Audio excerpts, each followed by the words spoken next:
La mano de Dios, el clamor de los inocentes.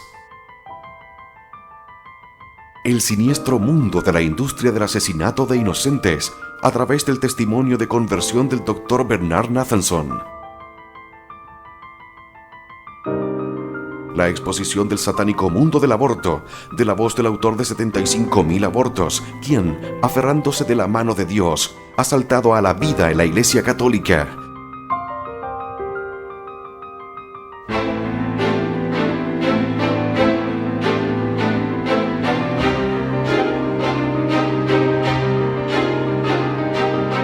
El poder de la evidencia científica y la oración, unidos en este excepcional testimonio de horror y redención. La mano de Dios, el clamor de los inocentes.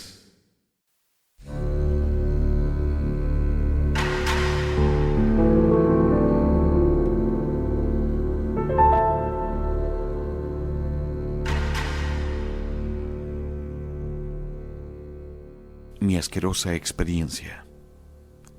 Cuando contemplo los 25 años que me separan de esa asquerosa extravagancia, a costa de los cuerpos de las mujeres embarazadas y sus bebés exterminados, me admiro por el carácter acrítico de la tarea que nos habíamos asignado, por el vacío moral y espiritual que había en el fondo de esta bárbara operación, por la indiscutida certeza que teníamos del alto grado de rectitud moral con que obrábamos. Y sin embargo, qué claramente sórdida era la cosa. ¿Por qué no enlazábamos la ética con la moral, la birria de práctica con el vil practicante, la evidente codicia con la crueldad insensible que la motivaba, la estupidez de la empresa y los implicados en ella, todos esos indicadores éticos y la grotesca inmoralidad del acto en sí mismo? Santo Tomás enseña que Dios ha dispuesto que podamos aprehender el ser bajo cada uno de sus aspectos trascendentales, el bien, la verdad, lo bello y lo uno. La aprehensión de cada aspecto nos ayuda a descubrir a los otros de forma que podamos, por ejemplo, aprehender la verdad por su bien o el bien por su belleza. ¿Por qué no podíamos triangular de lo burdo a lo vergonzoso? Los médicos, que realizaban diariamente 10 o 15 abortos, cobraban entre $70 y $90 por hora.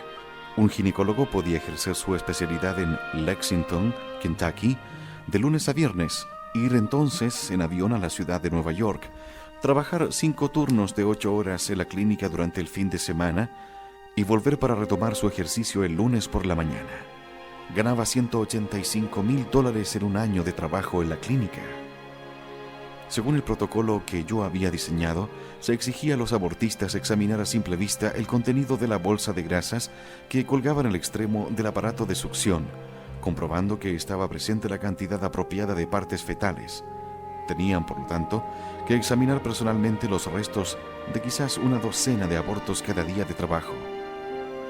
Al final de su turno de 8 horas, volvían a casa con sus familias, a sus ejercicios, a sus lugares de adoración.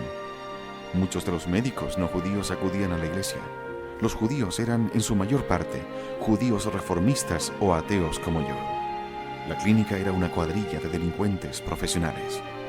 Robert Lifton, un psiquiatra, examinó el comportamiento de los doctores nazis que controlaban el exterminio en masa en los campos y que después, al finalizar su jornada laboral, volvían a su vida familiar normal. Denominó desdoblamiento a ese fenómeno, la división de uno mismo en 2 todos funcionales. Los médicos que heredé cuando me hice cargo de la dirección de la clínica podrían no haber tenido necesidad de una autoprotección psicológica tan sutil. Eran una cuadrilla compacta de delincuentes profesionales descargados de todo bagaje ético o moral. El doctor Elizar Shkolnik, un ruso de mediana edad, bajo, panzudo y voluble, caracterizó el tipo de buitres carroñeros que se cebaron con la revolución del aborto en sus primeros días. Además de trabajar en nuestra clínica, estaba también en el equipo de una clínica de abortos que estaba en funcionamiento 2 pisos más abajo en el mismo edificio. Y si había un respiro en la actividad de servicios a mujeres, Shkolnik se escurría, bajaba 2 pisos de escaleras y con toda calma se presentaba a trabajar en la otra clínica, aprovechándose del hecho de que en esos primeros días de la libertad de abortar Había pocos médicos que quisieran trabajar en esas instalaciones. Cuando me enteré de su actuación a dos bandas, decidí despedirle inmediatamente, aunque era un técnico experto y podía sacar adelante los abortos más difíciles sin inmutarse. Afortunadamente se esfumó tranquilamente y al final de la segunda semana de mi administración ya no se le vio más por nuestra clínica. Salió a la luz de nuevo varios años después como director de una pequeña clínica de abortos tan inmunda y de tan mala fama que los investigadores de sanidad del estado de Nueva York le enviaron a su clínica una agente de señuelo con una muestra de orina de varón. La analizó en lo que pasaba por ser su laboratorio. Era de risa, y tras un decente intervalo, quizás 3 minutos, le informó de que estaba realmente embarazada y que tendría mucho gusto en realizar el aborto. Por esta y otras variadas transgresiones médicas y morales, en 1976 se revocó su licencia para ejercer la medicina en el estado de Nueva York. En 1980, su cuerpo se encontró en un oscuro callejón de Brooklyn, con un solo orificio de bala bajo la oreja izquierda. Como ya digo, en aquellos días todavía era capaz al menos de sustituir a los Skolniks. Con una combinación de dinero y de llamamiento al deber político, junté pronto a un equipo de médicos del que podría estar orgulloso cualquier gran hospital. Médicos concienzudos, cuidadosos y dignos, dedicados a su tarea con ninguna o muy poca deserción interna e impermeables a los escrúpulos éticos. Pero la cuestión esencial sigue invadiendo mi conciencia, incluso 25 años después. Había sustituido una manada de maleantes y rufianes médicos por una colección de médicos respetables y sin mancha altamente competentes y con una preparación excelente. Y estos nuevos reclutas continuaron haciendo el mismo trabajo repugnante que no tenía justificación médica ni excusa alguna de ser. La maquinaria médica oxidada y defectuosa había sido reemplazada por un aparato nuevo, brillante y sólido, pero la moralidad de aquello en que nos metimos siguió siendo la misma. Todos ellos habían prestado el mismo juramento hipocrático que yo. Se suponía que a todos se les había inculcado el respeto por la vida. Algunos, como yo, eran hijos de médicos y habían crecido en el mismo virtuoso clima médico que yo. No es difícil entender por qué los Skolniks del mundo médico iban en bandada a alimentarse de la libertad de abortar. Pero, ¿por qué esos médicos técnicamente superiores y con éxito estaban dispuestos a continuar con este proyecto innombrable que habían comenzado sus inferiores en medicina? Los médicos se someten a un largo periodo de enseñanza superior y práctica técnica. Aprenden a diagnosticar las enfermedades de cuerpo y mente y portan al enfermo la preparación técnica especializada en la que están titulados. Por realizar estos servicios se les compensa con un pago en dinero, con un reconocimiento especial por parte de sus iguales, por la estima de la comunidad ajena a la medicina y quizás lo mejor de todo, con la sensación intoxicadora de poder que acompaña al sagrado privilegio de invadir el cuerpo ajeno con autoridad moral e impunidad legal.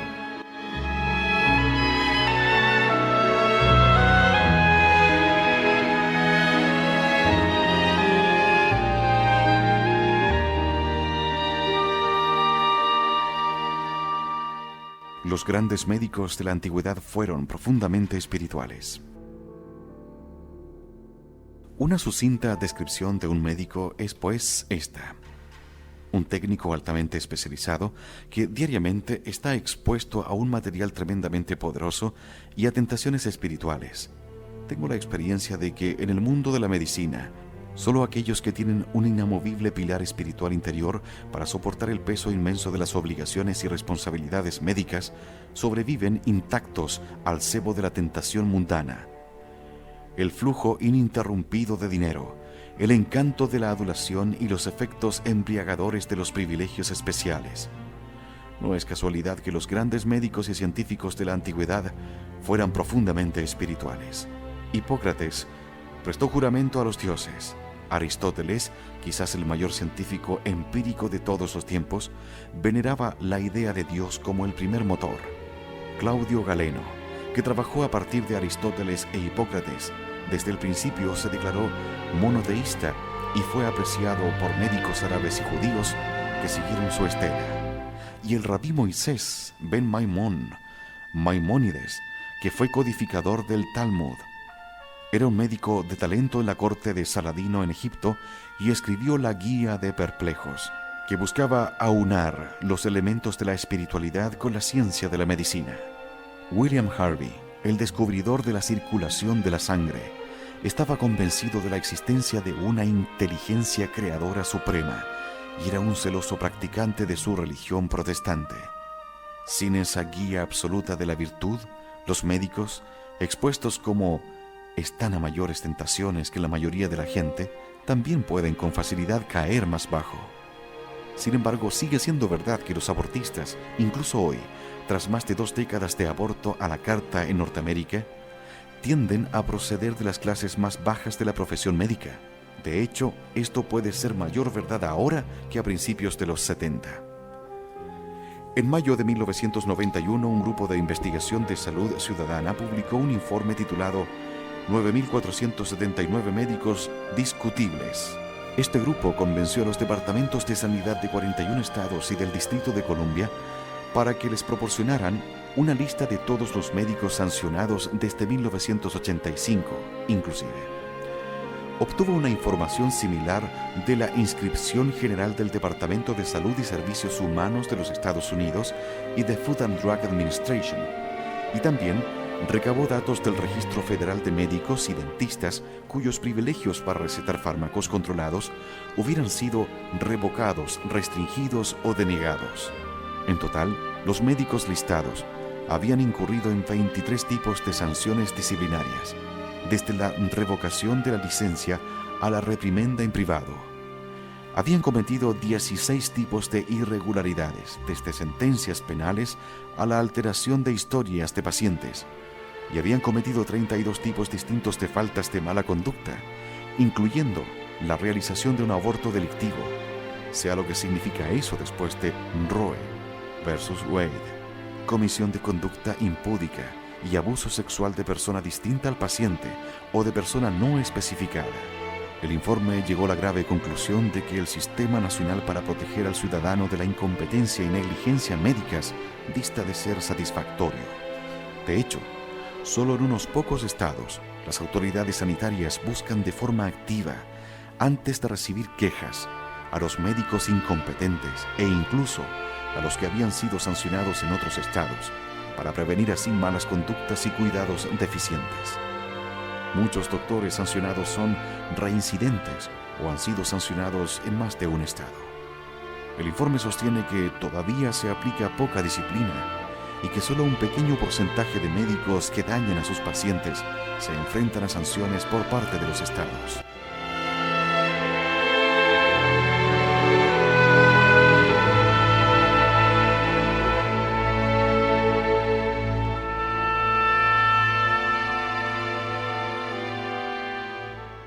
Historias espeluznantes de nuestros días. En el condado de Queens de Nueva York, falleció una mujer de 30 años por una chapuza de aborto a manos del doctor David Benjamin, también conocido como Elias Monroe. ¿Cómo cayó en sus manos? Al doctor Benjamin se le había retirado las prerrogativas quirúrgicas en el Hospital St. Elizabeth de Utica, Nueva York. Según Anthony Dardano, doctor en medicina, antiguo jefe de servicio y ahora vicepresidente del Departamento de Obstetricia y Ginecología de ese hospital, no llegaba ni siquiera a lo que yo considero el nivel mínimo exigible de competencia. En 1985, Benjamin fue acusado de operar sin anestesia, de intentar realizar partos complicados en su consulta, era incapaz de conseguir prerrogativas hospitalarias y de coser juntas las partes equivocadas de la anatomía de una mujer tras una operación. Esos cargos acabaron en casi nada. 3 meses de suspensión de licencia en 1986. Resurgió entonces en 1993 en Corona, Queens. Realizó un aborto de segundo trimestre en su consulta y provocó la muerte de la mujer en el curso del aborto. Por fortuna, al fin se le revocó la licencia del estado de Nueva York. El doctor Stephen Brigham fue aclamado como héroe cuando se ofreció para reemplazar al doctor John Beaton. el abortista asesinado por Paul Hill en julio de 1994 en Pensacola. Sí que caben muchas dudas, sin embargo, en relación con el Dr. Brigham, que anunció grandilocuentemente que saldría a pecho descubierto frente a los asesinos y cualquier otro tipo de criminales al servicio de sus ideales. Pero resulta que el Dr. Brigham tenía ya la licencia suspendida en el estado de Nueva York y estaba acusado de negligencia e incompetencia por el tratamiento a 2 mujeres, una de Nueva Jersey y otra de Pensilvania, que le habían pagado por realizar abortos en el segundo trimestre. Perforó presuntamente el útero de una de las mujeres de Nueva Jersey, que tenía un embarazo de 24 semanas, y le dañó no solo el útero, sino también el colon. La otra mujer de Nueva Jersey, con un embarazo de 26 semanas, sufrió solamente laceración de cervix, que supuestamente no supo descubrir y suturar. Había sufrido una pérdida de sangre tal que, cuando fue ingresada en el hospital, necesitó una histerectomía. Antes de las fanfarronadas de Brigham, un tal doctor Allen Klein se había puesto valientemente en la brecha para sustituir al doctor Britton. Se puso un chaleco antibalas, se hizo escoltar por la policía y franqueó la puerta principal de la clínica abortista Pensacola Women's Medical Service, proclamando que estaba resuelto a continuar el heroico trabajo del fallecido médico, proporcionando servicios reproductivos para todas aquellas mujeres en crisis como resultado de un embarazo no planificado. Desgraciadamente, para la población paciente de Pensacola, el mismísimo Dr. Klein había dirigido el aborto de la chica de 13 años, Dawn Ravenel, con un embarazo de 21 semanas en la clínica abortista de la ciudad de Nueva York, Eastern Women's Medical Center. La operación acabó en el coma y la muerte de la chiquilla. En el juicio que siguió, se indemnizó a la familia con $1,3 millones por daños. El jurado consideró que la insensible negligencia e indiferencia hacia la vida humana eran tan egregias que calificaron el incidente como una abominación. Por cierto, el acta del juicio señala que el Eastern Women's Medical Center había falsificado y alterado el hospital médico en un intento de tapar la tragedia. En noviembre de 1991, el doctor Robert Christ practicó un aborto a una chica de 17 años. Sangró abundantemente después de la operación y se la trasladó urgentemente al hospital Ben Taub en Houston, donde murió ese mismo día. Estaba embarazada de 22 semanas. El doctor Christ había estado implicado en otros 2 casos desastrosos. Una mujer retrasada mental de San Luis expiró 2 días después de que le practicara un aborto, y una mujer de Texas afirmó que había dado a luz un bebé mutilado varios días después de que Christ le practicara un aborto. De estos 2 casos se informó al detalle en el Kansas City Star. Christ insiste en que se rechazó la demanda. El doctor Milan Chepko fue condenado por un gran jurado federal en 1989 por enviar por correo y distribuir cintas de video de niños realizando actos sexuales, orales y anales. Se le acusó de 2 cargos de transporte interestatal de cintas de video que incluían explotación sexual de niños. Si resultara culpable de todos los cargos, se le condenaría a 30 años de prisión y $1,5 millones en multas. La actividad profesional del Dr. Chepko se limitaba a trabajar en 2 clínicas abortistas de Mississippi. El Dr. Min Ko Ha, que ejercía en Elmhurst, Nueva York, fue acusado en 1990 de un aborto chapucero y le fue suspendida la licencia médica por el comisionado de salud del estado David Axelrod, que lo calificó de un peligro inminente para la salud de la gente de este estado. El aborto mal hecho acabó en histerectomía y arreglo de otras extensas heridas internas. Al Dr. Ha, a quien era evidente que no le apartaba fácilmente de su vocación, se le había revocado su licencia médica en Michigan en 1975 y su licencia de Illinois había sido anulada en 1978. En enero de 1979, Ángela Sánchez, de 27 años, Fue encontrada muerta después de haber recibido una inyección en la clínica femenina de la comunidad, una clínica abortista del condado de Orange, California. Se dijo que estaba embarazada. La propietaria de la clínica, Alicia Ruiz Hanna, fue detenida y registrada en la cárcel del condado de Orange como sospechosa de homicidio. Hanna afirmaba ser una enfermera titulada, pero las agencias estatales negaron que Hanna tuviera licencia en el estado de California.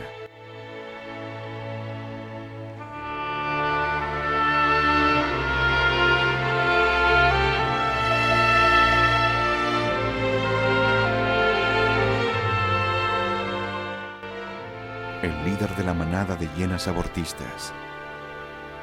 El líder indiscutido de la manada de hienas abortistas es, sin embargo, el Dr. Abu Hayat, de 61 años, licenciado en la Facultad de Medicina de Calcuta, que había sido comandante en el Cuerpo Médico del Ejército de Estados Unidos.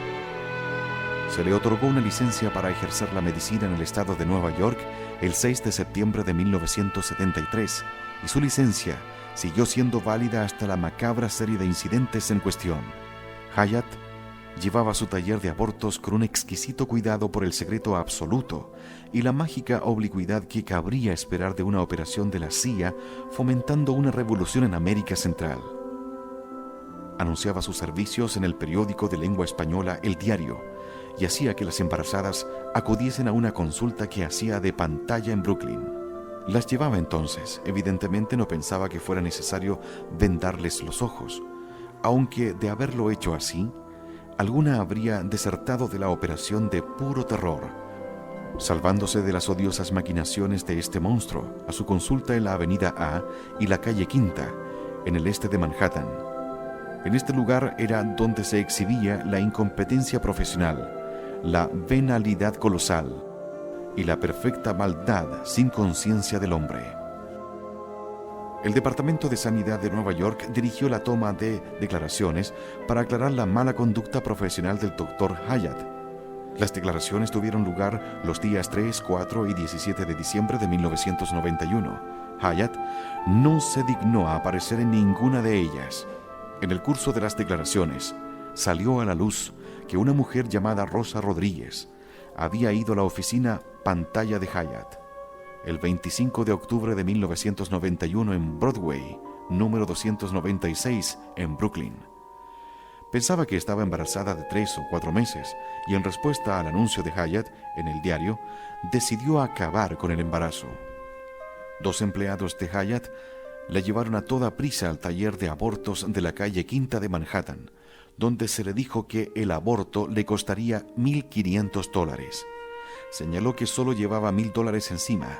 Hayat aceptó su pasaporte, su carta verde de residencia y un anillo de oro y diamantes como prenda por los $500 que faltaban.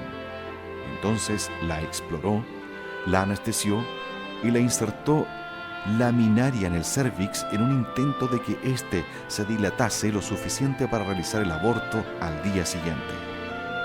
Cuando despertó, le indicó que volviera a casa y acudiera a su consulta de Brooklyn al día siguiente. Lo hizo así, y de nuevo uno de sus empleados la llevó rápidamente a la Cámara de Abortos de Manhattan. Llegados a este punto, sin embargo, Rodríguez informó al Dr. Hayat que no deseaba continuar con el aborto y que hiciera el favor de retirarle la laminaria del cérvix. Médicamente, es un tratamiento perfectamente seguro. Por lo general, el embarazo continúa sin problemas cuando se retira la laminaria, sobre todo cuando solo ha estado implantada 24 horas. Sin embargo, el Dr. Hayat le manifestó que no tenía más opción que seguir con el aborto. Le puso la inyección y la tranquilizó.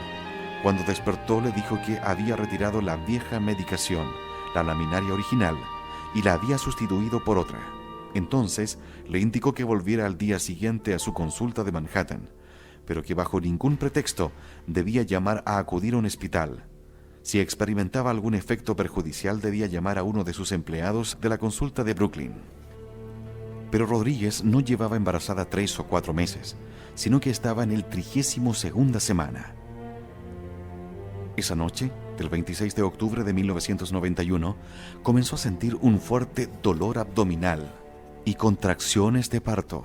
Había tenido un hijo hacía 3 años y medio y estaba familiarizada con los dolores de parto. Rodríguez llamó entonces, como se le había indicado, a los empleados de la consulta de Brooklyn, que a su vez la pusieron en contacto con el Dr. Hyatt. Le dijo que todavía no estaba dispuesta y debía esperar al día siguiente. Tenía ya en ese momento un dolor tan agudo que llamó al empleado de la consulta de Brooklyn, quien le dijo que fuera a su casa donde cuidaría de ella. Rechazó la invitación, informó a su madre de todo lo que había pasado y la llevaron en ambulancia al Jamaica Hospital, donde, en urgencias, dio a luz una niña viva de 1.400 gramos a la que le faltaba un brazo. En vez de sustituir la vieja medicación, el Dr. Hyatt había, de hecho, empezado el aborto. Había roto las bolsas de aguas y había empezado a desmembrar a la niña torciéndole el brazo hasta sacarlo. Cuando se dio cuenta de la duración del embarazo, nunca se había molestado en conseguir una exploración por ultrasonidos antes de intentar un aborto, para saber con certeza lo avanzado de la gestación. Despertó a Rodríguez y el canalla se zafó de su responsabilidad, dejándola en manos de las urgencias locales para que resolvieran satisfactoriamente el asunto. La niña hoy está perfectamente sana, pero le falta el brazo derecho. Cuando el Departamento de Salud de Nueva York y los medios de comunicación empezaron a indagar más a fondo la trayectoria de Hyatt, salieron a la luz más incidentes. En marzo de 1991 había empezado un aborto en el segundo trimestre de una mujer, pero en el curso del aborto dejó a la paciente. Fue a ver a su marido abajo en la sala de espera. Le informó de que el embarazo estaba más avanzado de lo que pensaba. De nuevo, no se había molestado en tener una exploración ultrasónica preoperatoria y exigió al marido $500 más. Le dijo al marido que, si no tenía esos $500 al momento, tendría que dar por acabada la operación en medio de la parte más delicada y enviar a casa a la paciente. El marido señaló que no tenía ese dinero encima, pero que lo tendría seguramente la tarde siguiente. No era suficiente para el Dr. Hyatt. Echó a la paciente y al marido de su taller de abortos mientras ella aún sangraba profusamente y estaba bajo sedantes. Acabó en el Hospital St. Luke de Nueva York, donde fue tratada de septicemia y pérdida de sangre. Hubo que acabar el aborto en esa instalación. En septiembre de 1990, Hyatt empezó un aborto en una paciente con signos de una fuerte hemorragia vaginal, dolores abdominales agudos y dificultades respiratorias en la operación. La sacó rápidamente de su mesa y de su local.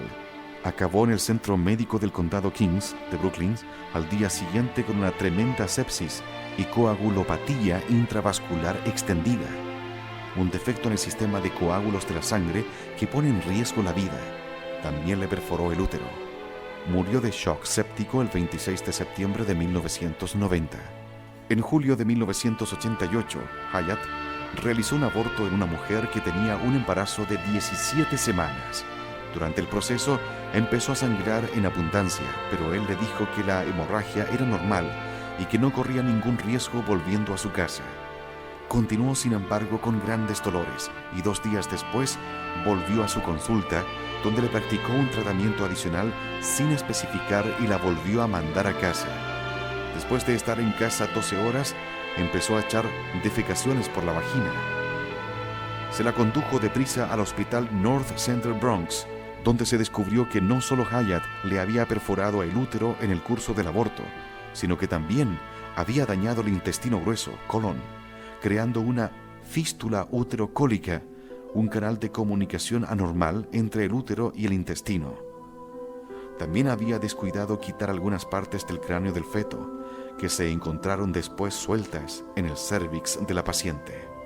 Y claro, se acusó también a Hyatt de abuso sexual con una mujer en el curso de un aborto en octubre de 1991. En total, una impresionante marca de venalidad, incompetencia profesional e indiferencia por la vida humana. En noviembre de 1991, el Departamento de Salud del Estado de Nueva York revocó su licencia médica, llamándole un peligro inminente para la salud de la gente del Estado de Nueva York. En enero de 1993, Hyatt fue procesado ante un gran jurado por 13 cargos, que iban desde inferir daños graves a un niño, la hija de Rodríguez, a causa de una indiferencia depravada por la vida, hasta falsificar los libros de su negocio. Había alterado los historiales de sus pacientes para ocultar sus prácticas asquerosas. El juicio tuvo lugar ante el juez Jeffrey Atlas en el juzgado penal número 39 de la Corte Suprema del Estado de Nueva York. Hyatt nunca se levantó para defenderse y ahora está cumpliendo una sentencia de 9 años y 1/3 a 27 años y 2/3 en una prisión al norte de Nueva York.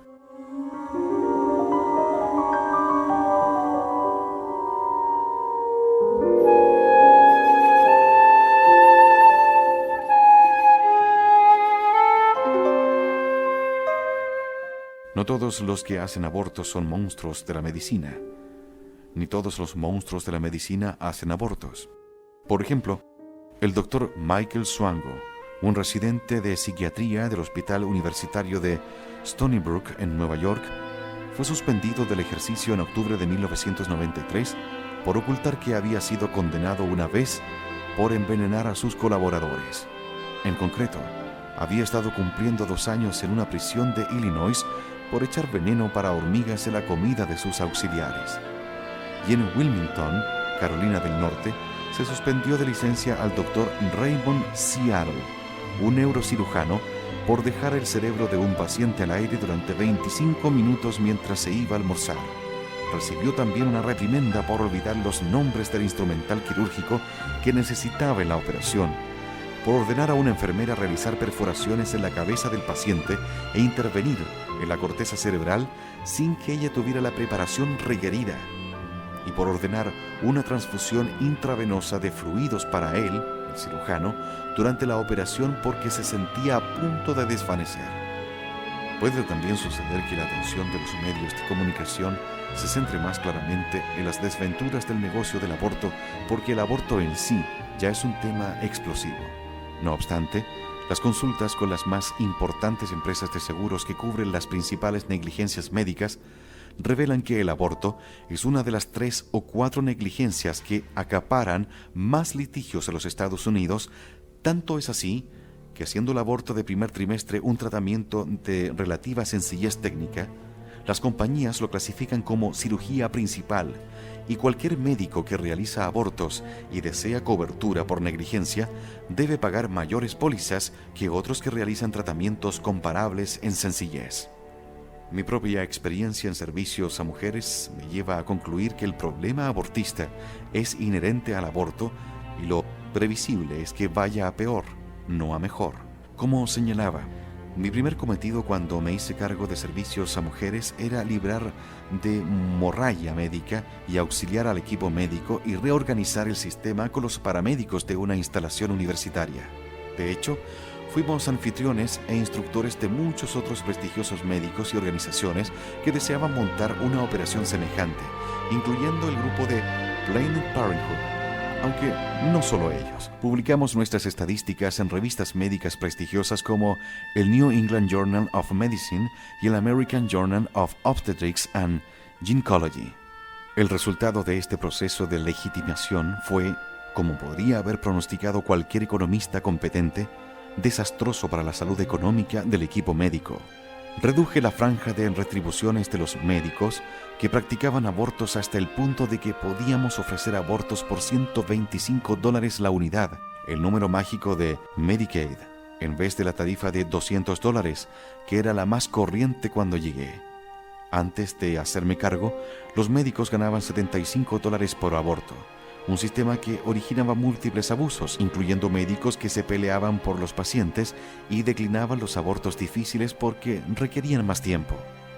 Al principio, establecí un sistema de pago por horas de $70 a $90 por hora. Mi propio sueldo como director eran $30,000 al año.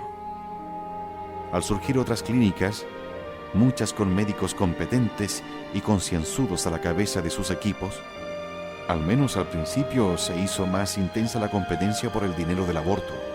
Aunque nosotros teníamos un potente mecanismo de recomendaciones y envíos a través de Clergy Consultation Referral Service, que contaba entre sus miembros con 200 reverendos y rabinos repartidos por toda la mitad este de los Estados Unidos, todavía teníamos que luchar por ganar clientela. Había otra clínica en funcionamiento 2 pisos debajo de nosotros en el mismo edificio, y ellos tenían la costumbre de enviar ojeadores a los aeropuertos locales para identificar a nuestros clientes y convencerlas de que eran representantes de nuestra clínica. La dirección era la misma, después de todo, y entonces mandarlas rápidamente al tercer piso. Nosotros estábamos en el quinto, para el aborto y la cuenta. Conforme se intensificaba la competencia y las clínicas de cadena de montaje reducían costos, me vi obligado a disminuir los honorarios de los médicos. Con su paga reducida, los ginecólogos preparados para la alta cirugía de pelvis en las mujeres, por las que se cobraban sumas considerables, empezaron a darse cuenta, después de realizar 5 o 10 mil abortos bajo una fuerte presión, de que estaban aburridos y mal pagados, sobre todo si aumentaban sus consultas privadas. Las clínicas abortistas, la mía incluida, empezaron a llenarse de médicos jóvenes e inexpertos y otra vez de médicos fracasados. Recuerden que el aborto legal apareció en escena justo a la vez que se abrían otras oportunidades en el campo de la obstetricia y ginecología, técnicas de reproducción asistida, fecundación in vitro y derivados, obstetricia más sofisticada con ultrasonidos y control electrónico del corazón del feto, quimioterapia y extirpación radical de tumores ginecológicos, proliferación de facultades de medicina con necesidad de nuevo personal docente y la prodigalidad de becas del gobierno para la investigación clínica en obstetricia y ginecología. Había también factores importantes que tentaban a los componentes a salir de las clínicas abortistas, dejando las vacantes en manos de los inexpertos y los fracasados. Finalmente, y quizás lo más importante de todo, había una creciente sensación, a pesar del politiqueo frenético de las organizaciones profesionales dominadas por las feministas y políticamente correctas como el ACOG, de que el aborto era una ocupación tediosa, de línea de montaje, y solo marginalmente respetable que exigía poco o nada del médico, tanto técnica como éticamente. La embarazada era escoltada hasta el último minuto antes de entrar en el quirófano, tras haber sido apuntada en la zona de toma de decisiones por celosas consejeras feministas. El doctor se presentaba, si era lo bastante civilizado como para hacerlo. Muchas víctimas del aborto han jurado que nunca se les dijo el nombre del médico que les mutiló en el curso de un aborto mal hecho. Las exploraba ya bajo los efectos de la anestesia y entonces les aspiraba el útero, para no volver a ver a la paciente nunca más. ¿Tantos estudios para esto? Para eso el ginecólogo obstetra concienzudo y entregado se ha pasado 4 años de college, 4 de escuela de medicina y al menos otros 4 años, 7 en mi caso, de prácticas como residente. ¿Dónde estaba aquí la relación médico-paciente? ¿Dónde estaba la ética interior de la medicina en este paisaje de mala muerte? ¿Dónde estaba la justicia, la veracidad, la fidelidad a lo prometido y el evitar matar, que son los elementos clave de la normativa ética en la medicina? Sorprende que desechos como Hyatt, Benjamin, Brigham, Klein y otros de su calaña desembarcaran en la innoble costa del aborto.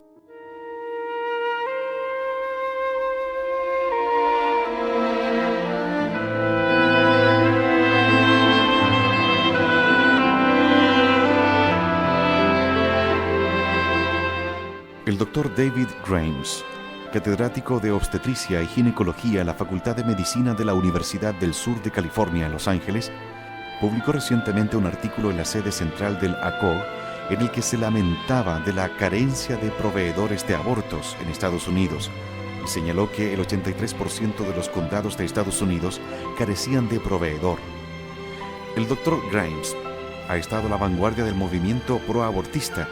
Durante muchos años trabajó en el proyecto de vigilancia del aborto de los Centers for Disease Control, Centros para el Control de las Enfermedades, en Atlanta, Georgia, y fue uno de los primeros en proponer la técnica DIE, dilatación y evacuación, para los abortos del segundo trimestre de embarazo. Ahora se ocupa de la promoción de la píldora abortiva francesa RU 486 con un celo poco menos que mesiánico. Grimes se lamenta de que desde 1985, fecha del último informe general sobre este asunto, la proporción de programas de formación para residentes que ofrecen formación especial sobre la práctica de abortos, ha declinado de manera significativa. Él atribuye este declive a la combinación de un salario escaso, de un bajo prestigio, de los frecuentes hostigamientos, de las condiciones del trabajo poco óptimas y del tedio.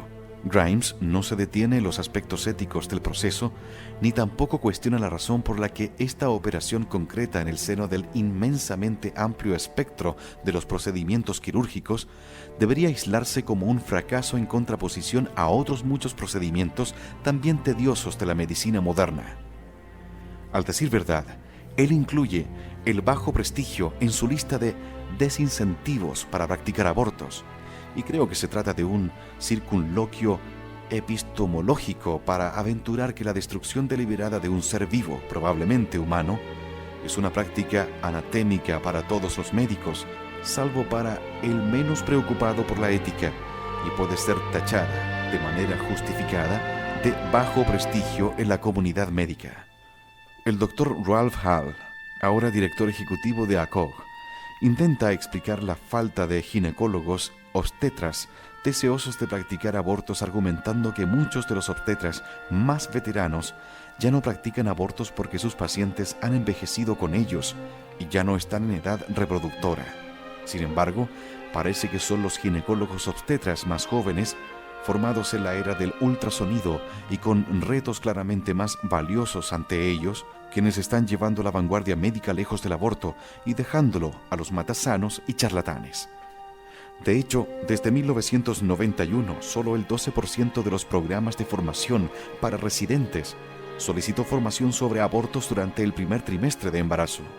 El aborto es, desde un punto de vista quirúrgico, una tarea exenta de reto que difícilmente encaja en los lazos y aspiraciones de los jóvenes médicos en formación. Los residentes de los programas de formación en obstetricia han hecho saber a sus mentores que prefieren no malgastar su valioso tiempo de formación llevando a cabo procesos destructivos que, en cualquier caso, ahora están ampliamente confinados a los oscuros límites de la práctica médica, por ejemplo, las factorías de abortos. En la época en que yo dirigía la clínica, practicaba simultáneamente la obstetricia y la ginecología. Atendía partos y viajaba por todo el país presionando a gobiernos y políticos para que ampliaran sus leyes. Esto fue antes del caso de Roe Wade. Yo estaba muy ocupado. Apenas veía a mi familia. Tenía un hijo de pocos años y una mujer, pero casi nunca estaba en casa. Lamento amargamente esos años, aunque solo sea porque he fracasado al ver a mi hijo crecer. También era un paria en la profesión médica. Se me conocía como el rey del aborto. Mis documentos sobre el aborto, ansiosamente esperados por la prensa liberal e incluso por la prensa médica liberal, no me hicieron popular entre muchos de mis colegas de profesión. Mi práctica disminuyó porque muchos médicos dejaron de enviarme pacientes. Ahora que soy provida, estoy de nuevo exiliado de la comunidad médica. Nadie me habla. A finales de 1972 estaba exhausto y quería dejar la clínica. Dimití. Tras una breve lucha de poder, otro tomó el relevo.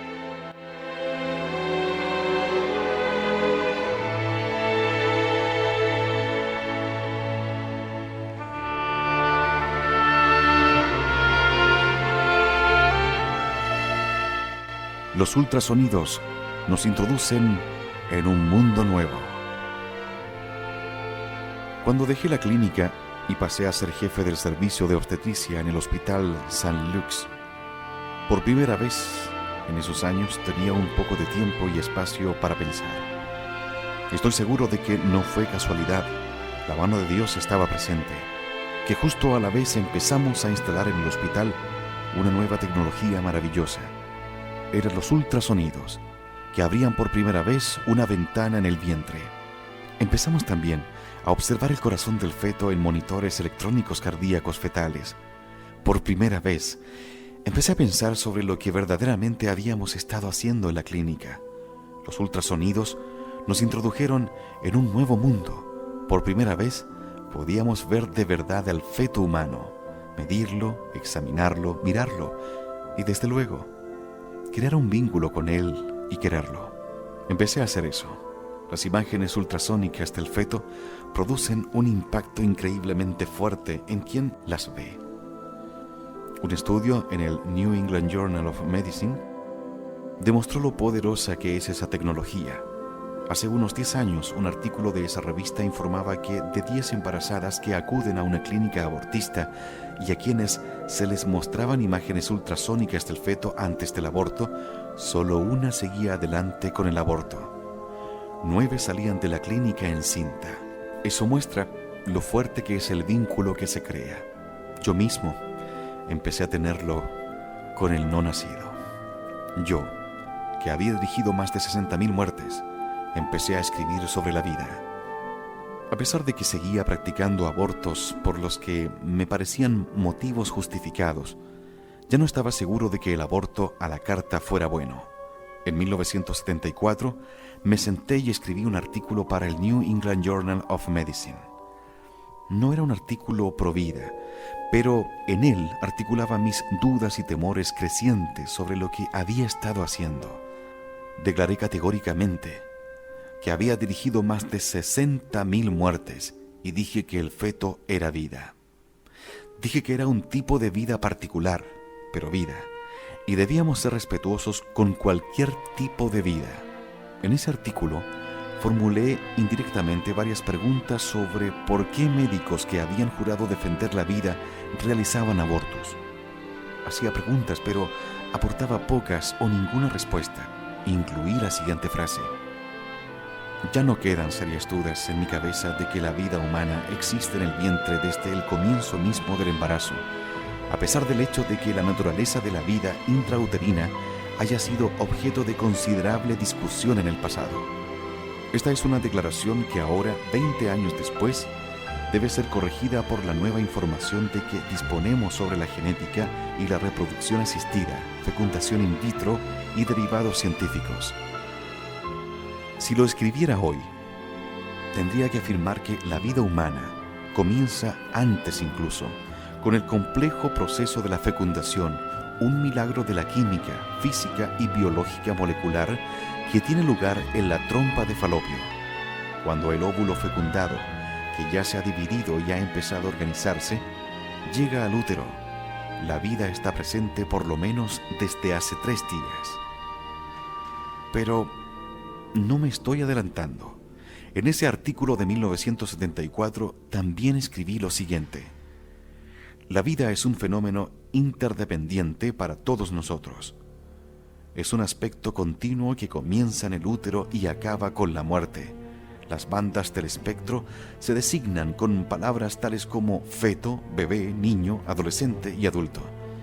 Debemos afrontar con valor, por fin, el hecho de que en el proceso del aborto se aniquila un tipo especial de vida humana.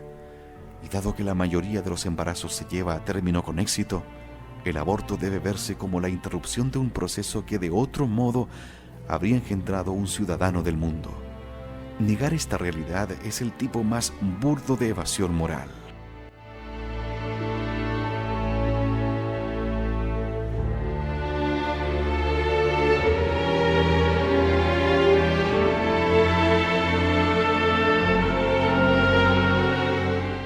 La respuesta a mi artículo.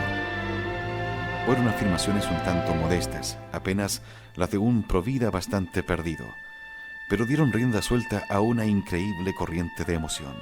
Me dijeron en el New England Journal of Medicine que la contestación a este artículo era la mayor que habían recibido nunca, incluso hasta hoy. Estaban inundados de correspondencia y desde luego no se tomaron molestias con las cartas. Me las enviaron todas. El cartero me entregaba grandes sacos de correo. No eran cartas de admiradores. Venían de médicos que me habían denostado 4 años antes por ser un abortista, pero que ahora, que había crecido el pastel del aborto y sacaban dinero a derecha e izquierda, habían cambiado de parecer. Estaba abrumado por la vituperación, las amenazas y las llamadas telefónicas. Me llegaron amenazas contra mi vida y mi familia. Pensé para mí mismo, bien, realmente he tocado un nervio. Tengo que pensármelo bien.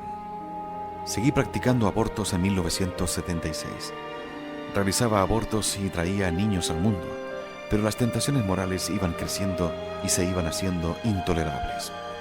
En una planta del hospital asistíamos partos y en otra planta realizábamos abortos. Como el caso de Roe Wade, no establecía restricción alguna. Podíamos realizar abortos en el 9º mes, antes de los primeros dolores de parto. En el momento de escribir estas líneas, se realizan al año al menos 15.000 abortos después de la semana 21 de embarazo. Y sin embargo, hoy se considera que a la semana 21 el bebé es viable. Estos ya no son ni siquiera abortos, son asesinatos de niños prematuros. Yo a mediados de los 70, mientras estaba en una planta inyectando solución salina hipertónica a una embarazada de 33 semanas, atendía otra planta más abajo a una parturienta de 33 semanas y trataba de salvar la vida de un bebé. Las enfermeras cayeron en el mismo lazo, el mismo hachazo moral. ¿Qué hacíamos aquí? ¿Estábamos salvando niños o los estábamos matando?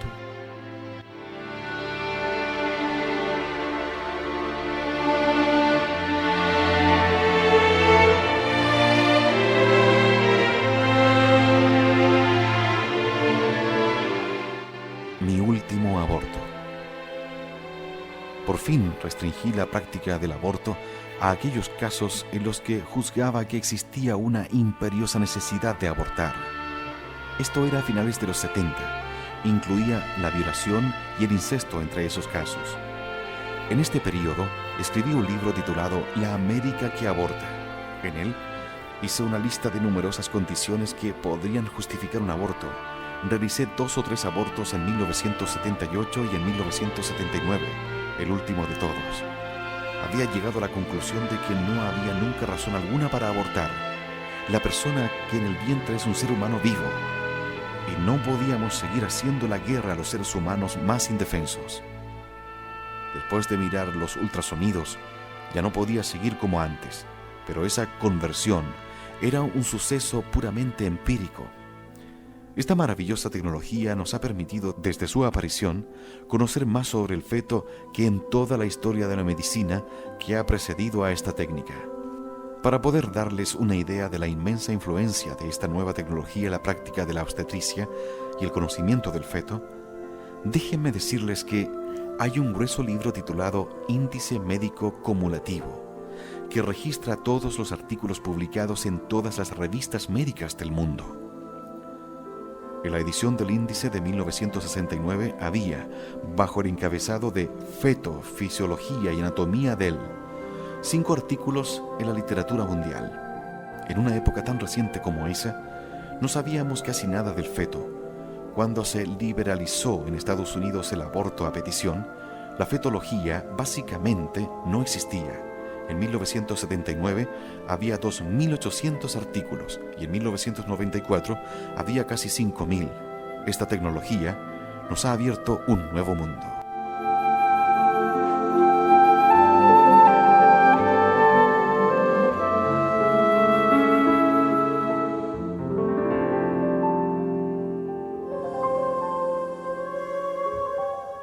Una descripción de la fecundación en los años 40 que merece ser citada.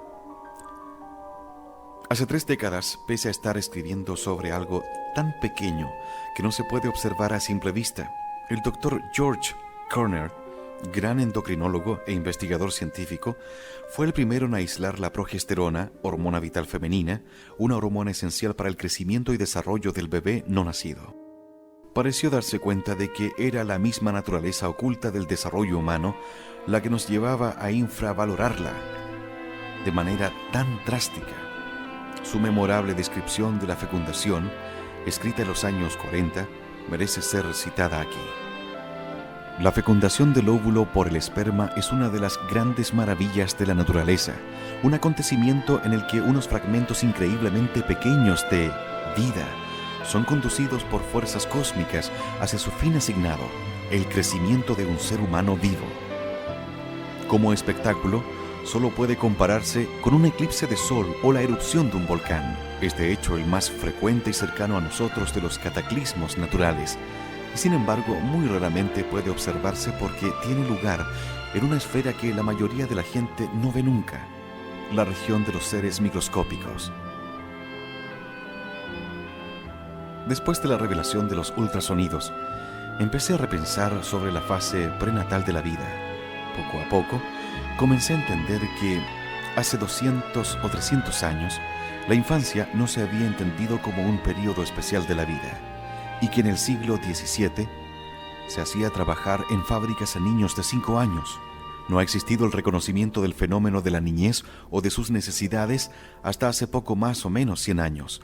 La adolescencia, la condición de adulto o la senectud son bandas del espectro continuo de la vida.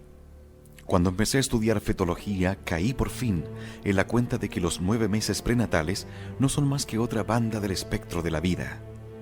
Irónicamente, esos 9 meses pueden ser los 9 meses más importantes de nuestras vidas. Es entonces cuando se forman los órganos, se forma nuestro cerebro y experimentamos las primeras impresiones sensoriales. En el vientre podemos distinguir un tipo de música de otro. He puesto a Mozart en un magnetófono y lo he colocado sobre el vientre al, digamos, 7º mes y el niño se movía un poco, pero cuando puse a Van Halen, el niño saltaba por todas partes. Los primeros 9 meses son un periodo de aprendizaje, un momento en el que nos organizamos a nosotros mismos. Interrumpir o abortar una vida en ese momento es intolerable, es un crimen. No tengo remilgos en emplear esta palabra. El aborto es un crimen.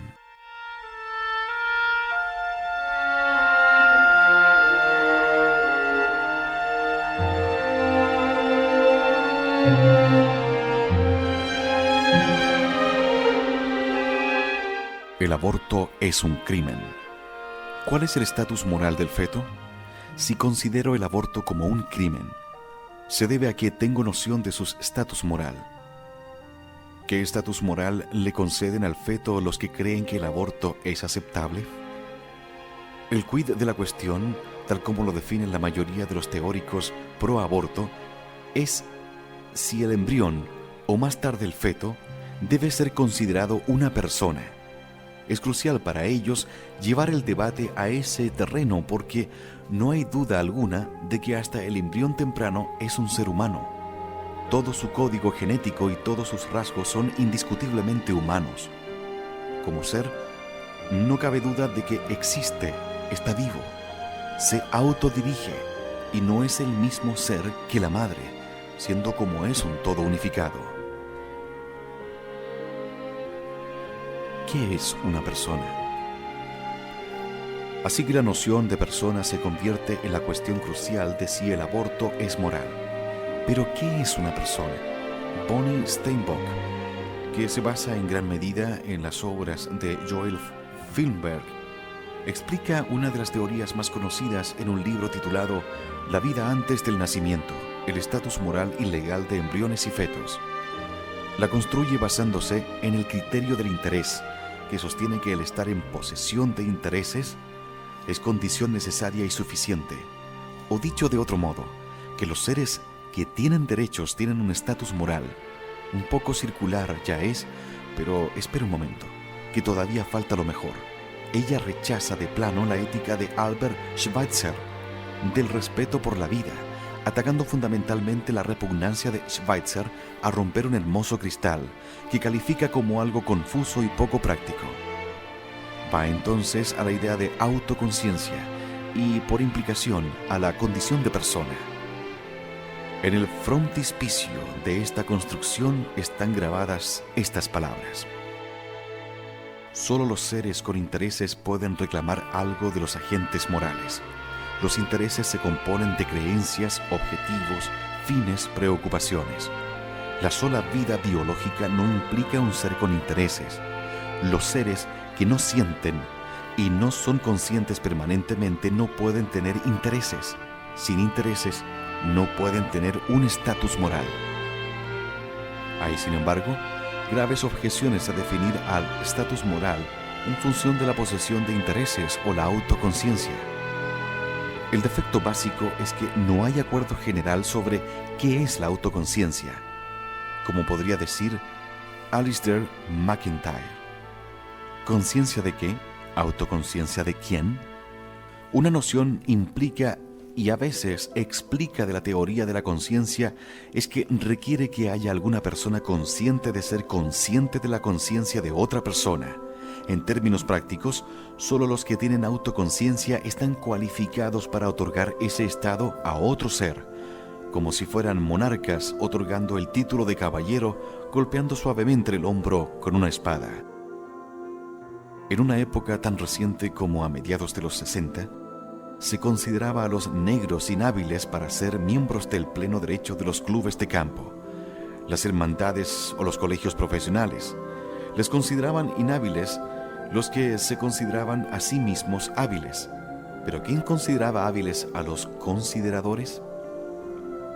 Ouspensky, en un monumental trabajo sobre este tema, describió 7 niveles de conciencia y señaló que la mayoría de nosotros pasamos la vida entera en los relativamente primitivos tercer y cuarto nivel. Solo a costa de un enorme esfuerzo mental y un toque divino podemos ascender al 5º nivel de conciencia. Los videntes, profetas, gurús, santos y mártires se sitúan en el 6º nivel. Nadie se ha acercado nunca al 7º nivel. ¿Mística? Quizás. Pero antes de dejarnos llevar cómodamente por la más concreta y generalmente aceptada teoría de la autoconciencia, consideremos el caso de Karen Kindland. Se mantuvo en un estado vegetativo permanente durante 9 años antes de expirar. Su querida familia la preparó para la eternidad durante todo ese tiempo. Y en ese tiempo los neurólogos más capacitados daban por supuesto que su córtex cerebral, la matriz en la que se piensa que reside nuestro pensamiento o conciencia, estaba fatalmente dañado. Imaginen su sorpresa cuando el informe de la autopsia reveló que el daño neurológico principal que había sufrido no radicaba en el córtex, pues estaba relativamente intacto. ¿Estaba consciente? ¿Podría pensar? ¿Cómo lo podíamos saber? Hay sobre la inteligencia artificial una inmensa y controvertida literatura que trata la cuestión de si los superordenadores pueden o no llegar a tener capacidad de autoconciencia. Una gran parte es escéptica. Helen Terr, en un estudio elocuente, incluso a veces lírico, de título El deber ser en la máquina, escribe: podemos acabar construyendo un ordenador que nos parezca que tiene una mente, pero dudo de que el ordenador mismo comparta esa opinión. Pero hay otro grupo de teorías y expertos, tan numerosos como los anteriores, que argumentan sobre la autoconciencia del ordenador. Podría extenderme sobre la cuestión, pero ¿qué importa aquí? La esencia del debate sobre el ordenador como mente es que es contingente, tan contingente como el desacuerdo sobre la existencia de Dios. La comunidad provida no se deja enredar con visiones esotéricas sobre la condición de persona, ni con la cuestión de si la autoconciencia es necesaria para la condición de persona. La comunidad provida afirma sencillamente que todos somos seres humanos y que no se puede poner como requisito para conferir la condición de persona ninguna cualidad basada en habilidades o en capacidades físicas o mentales. No hace falta decir que no todo el mundo es tan generoso a la hora de otorgar el derecho a la vida. El filósofo Michael Tooley, por ejemplo, ha elaborado una lista de 14 atributos que estima necesarios para poder recubrir a alguien de la condición de persona.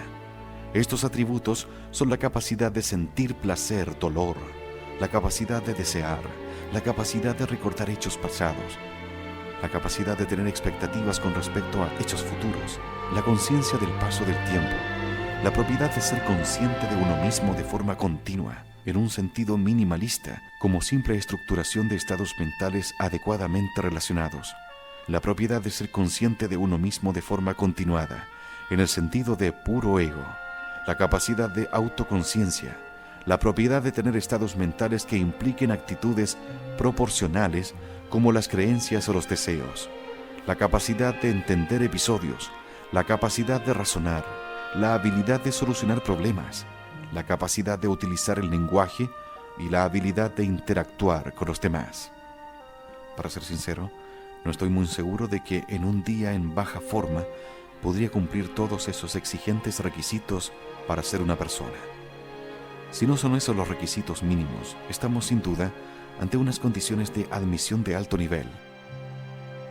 Un vulnerable feto, olvídalo. Como lo resumía el propio Tully, si la línea de pensamiento arriba señalada es correcta, ni el aborto ni el infanticidio, al menos en las primeras semanas después del nacimiento, son inmorales.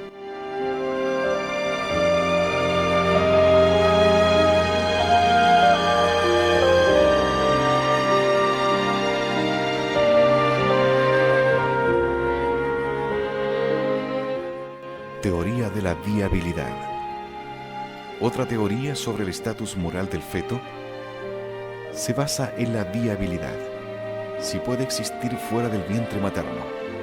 Grobstein, en La ciencia y el no nacido, eligiendo futuros humanos, sugiere que el estatus fetal pasa a ser protegible y tener peso moral al fin de la 26ª semana de embarazo, basándose en la observación de que se acerca al momento estadístico de viabilidad fiable con la actual tecnología de asistencia. Una vez más, encontramos una propuesta de lamentable contingencia.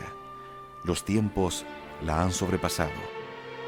En el momento en que digo esto, la viabilidad ha bajado las 22 semanas y continúa bajando, y no sería de extrañar que con los trabajos de oxigenación por membrana extracorporal y respiración líquida, empleo de oxígeno disuelto en perfluorocarbonados para que lo respire el feto y extraiga el oxígeno de modo parecido a lo que hace un pez con sus branquias. Este proyecto se está desarrollando en la Universidad Temple y parece prometer de cara a reducir la viabilidad para los umbrales de entre 15 y 20 semanas. La viabilidad habrá bajado a la 20ª semana al comienzo del tercer milenio. Grobstein compensa su apuesta introduciendo otras observaciones igual de gratuitas, que a las 22 semanas se han establecido las conexiones tálamo-corticales en el cerebro del feto, pero solo al llegar a las 30 semanas, el cerebro fetal muestra cambios maduracionales en su EEG y concluye así con un viejo dicho. La principal consecuencia consiste en que sería la supuesta conciencia interna y no la viabilidad el criterio clave para la definición del estatus. Y volvemos así a Steinbock, aunque Grobstein pretenda mostrar una argumentación más sublime y elevada.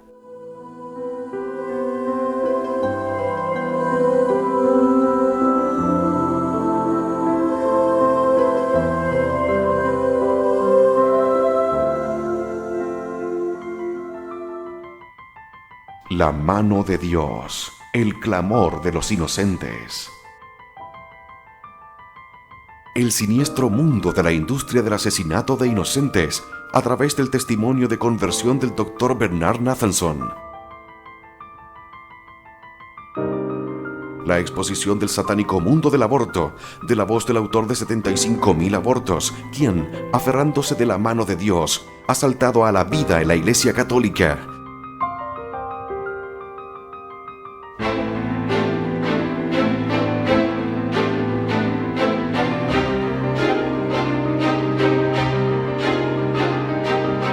El poder de la evidencia científica y la oración, unidos en este excepcional testimonio de horror y redención. La mano de Dios, el clamor de los inocentes.